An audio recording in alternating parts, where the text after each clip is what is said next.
අයිබෝන් චුට්ටක් කොහොම ඉන්න අනිවාර්යෙන් මේ වීඩියෝ එක බලලා යන්න. අද වීඩියෝ එක කතා කරන්නේ සංවේදීව. හැබැයි මැදදී මං ආවේගශීලී වුණොත් හිතලා කරන දෙයක් නෙවෙයි, සමා වෙන්න. මොනවා කියවෙයිද දන්නේ.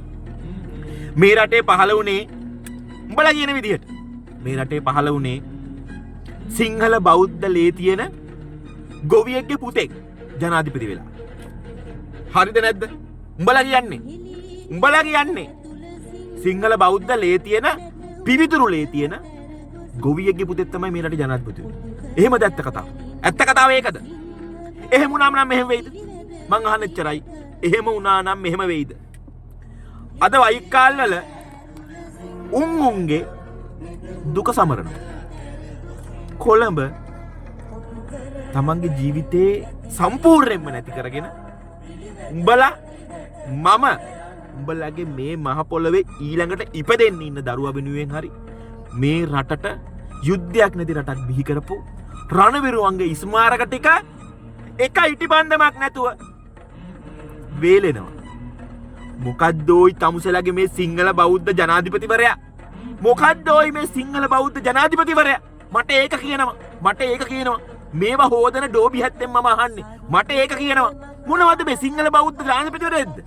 එහෙනම් සිංහල බෞද්ධ ජනාධිපති කෙනෙක් හිටියනම් බත්තර මුල්ලේ රණවිරු ස්මාරකවල එහෙම අද ඉටිපන්දමක්වත් ගහන්න නැතුව තියෙයිද?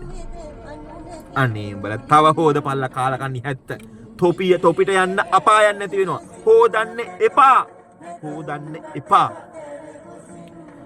ඔය වගේ මිනිස්සුන්ට කියන වචනයක් තියෙනවා. අකුරු පහයි. ඒ වචනේ උඹලා මොකද්ද කියලා හිතාගන්න මට කියන්න උමනාවක් නැහැ. ලේ පුච්චගෙන. අන්නේ වචනේ තමයි වගේ මිනිස්සුන්ට ගැලපෙන්නේ. මතක තියාගන්න අනුර කුමාර දිසානායක ජනාධිපතිතුමා මෙව්වා බලනවා නම් මම ඉදත් කිව්වා බලන හරන මේ මොන මගුල කරත් අපි බය නැහැ. අනුර කුමාර දිසානායක මහත්තයෝ මතක තියාගන්න මිනිස්සුන්ගේ හිත්වල ඉන්නේ ඔයාලා හිතනවා නම් ඔයාලා වගේ මිනිස්සු කියලා. නෑ. ඔයාලා වගේ මිනිස්සු නෙවෙයි මහත්තයෝ හිත්වල ඉන්නේ. මේක හොදන උන්ගේ හිත්වල ඉන්නෙත් උඹලා නෙවෙයි මහත්තයෝ. ඔයාලා ඇත්තම කියනවා නම් දේශපාලඥයන් කියන්නේ එක කාලට එන සොකඩයෝ. ඔන්න ඇත්ත කතාව කිව්වා. දේශපාලඥයන් කියන්නේ එක කාලෙට මිනිස්සුන්ගේ හිත්වල läග ගන්න සොකඩයෝ. කවුද? සොකඩයෝ. ඒතොර අනුර කුමාර දිසානායක මහත්තයෝ ඔයා ඇතුළු 159 දෙනාම මේ රටේ ඉන්න හැම දේශපාලඥයෙක්ම කියන්නේ එක කාලෙට මිනිස්සුන්ගේ හිත්වලට එන සොකඩයෝ. ඔයාලා වගේ නෙවෙයි. යුද්ධේ නැති කරන්න මේ මහ පොළවේ එක ලී බින්දුවක් වට්ටපු හැම රණවිරුවෙක්ම මිනිස්සුන්ගේ හිත්වල ඉන්න මුරදයවතාව. මතක තියාගන්න. එයාලත් එක බලද්දි ඔයාලා නෙවෙයි මිනිස්සුන්ගේ හිත්වල ඉන්නේ. මිනිස්සුන්ගේ පපු කැනැත්ත ඇතුලේ ඉන්න රණවිරුවා කියන ඒ නම්බු නාමය මතක තියාගන්න. මිනිස්සුන්ගේ හිත්වල ඉන්නේ මිනිස්සයා. රණවිරුවා කියන මිනිස්සයා.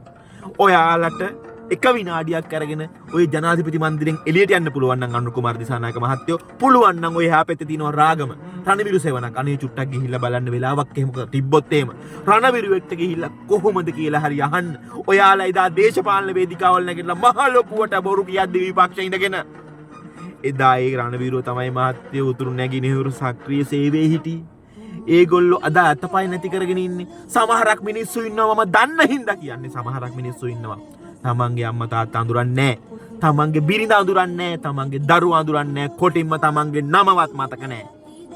ඔළුවේ මේ ලේවලට වඩා ඒ මිනිස්සුන්ගේ තියෙන්නේ ක්ලේමෝ බෝම්බ වල යකඩ කෑලි. ඇයි මහත්තයෝ ඒ වගේ මිනිස්සෙක්ව සමරන්න බැරි? ඇයි ඔයාලා හිතනවද ඔය පඩියට ගිහිල්ලා කියලා? පඩියට පුළුවන් ද ඔයි ජීවිතයක් මනින්න? රුපියල් 50000ක 60000ක පඩියකට පුළුවන් ද ජීවිතයක් මනින්න? ඒ මිනිස්සු පඩියකට යක්ගේ කැපකිරීමක් කරේ. අවුරුදු ගානක් අවුරුදු 17ක් දැන් යුද්ධය ඉවර වෙලා ඒ මිනිස්සු අදටත් ඇඳවල් වල හෙන ගහනවා ඔයි. හෙන ගහනවා. මම කියන්නේ නම් හෙන ගහනවා. මෙච්චර කාලයක් ඒ මිනිස්සුන්ව සැමරුවා.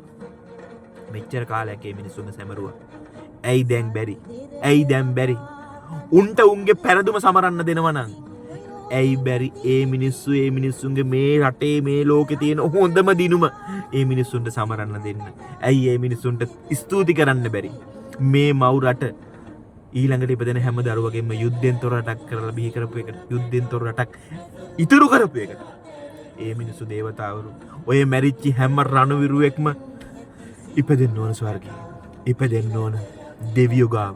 හැබැයි මතක තියාගනි. ලියලා තියාගනි.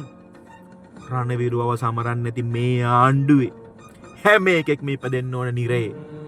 ස්වභාව ධර්මයේ කියලා දෙයක් තියෙනවා නම් මගේ ආගමේ හැටියට බුදුන්ගේ බුදුන් වචනයක් තියෙනවා නම් රණවිරුවා කියන මිනිස්සයව සමරන්න නැති හැම සක්කිලියෙක්ම එහෙම කියලා දාන්න.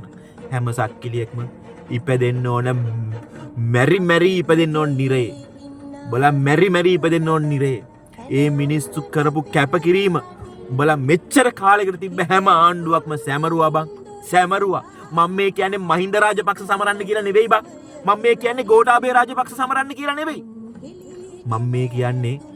මම මේ කියන්නේ සරත් පොන්සේකගෙන් පල්ලෙහාට ත්‍රිවිධ හමුදාව පල්ලෙහාට ඉඳපු සුළු නිලධාරියා ගාවට වෙනකන් ගරුත්වයෙන් සමරපං.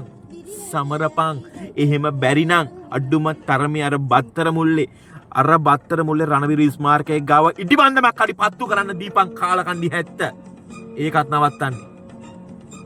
උඹලට ඊළඟ ආත්මයක් නැහැ.